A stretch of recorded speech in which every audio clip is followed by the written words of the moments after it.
এটি হলো পলাশপুর গ্রাম। এই গ্রামে খাবারের দোকান বলতে দুটো দোকানই আছে। এক হলো ভোলার বিরিয়ানি, আরেকটি দোকান হলো কালুর ভাতের হোটেল। কিন্তু দিন দিন যেন গ্রামের মানুষরা ভাত ছেড়ে বিরিয়ানি খেতে বেশি পছন্দ করছে।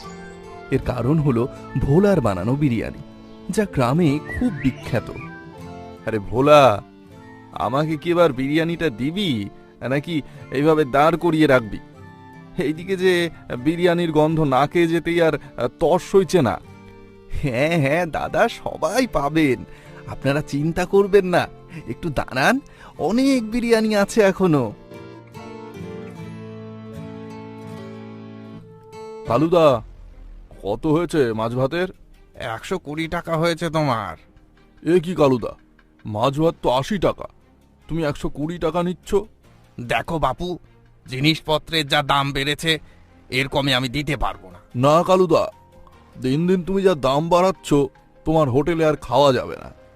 আর এখন তো তোমার হোটেলের কোনো কিছুই মনে হয় না যে টাটকা, সবই মনে হয় বাসি। মাছটাও কেমন বাসি ছিল। আর এত দাম দিয়ে তোমার হোটেলে মাছ ভাত খাওয়াচ্ছে, ভোলার বিরিয়ানি খাওয়া অনেক ভালো। এ নাও তোমার টাকা, আর আমি কালকে থেকে আসবো না। ধুর ধুর, এমনি দোকানে সেল নেই, তার মধ্যে আবার কম দামে খাবার খোঁজে লোকে। কম দামে দেব কি করে? এদিকে দিন দিন ভোলার দোকানে কাস্টমার বেড়েই চলেছে। এবার মনে হচ্ছে আমাকেও ভাতের হোটেল তুলে দিয়ে বিরিয়ানি বিক্রি করতে হবে। কারণ যা দেখছি, মানুষ এখন ভাতের থেকে বিরিয়ানি বেশি ভালোবাসে। কিন্তু ভোলার দোকানের যা সুনাম, আমি যদি বিরিয়ানি বিক্রি করি, মানুষ কি আমার দোকানে বিরিয়ানি খেতে আসবে ভোলার দোকান ছেড়ে? হ্যাঁ, একটা ভালো বুদ্ধি আছে আমার মাথায়। এইটা করলে হয়তো ভোলার দোকানের কাস্টমার সবাই আমার কাছে খেতে আসবে।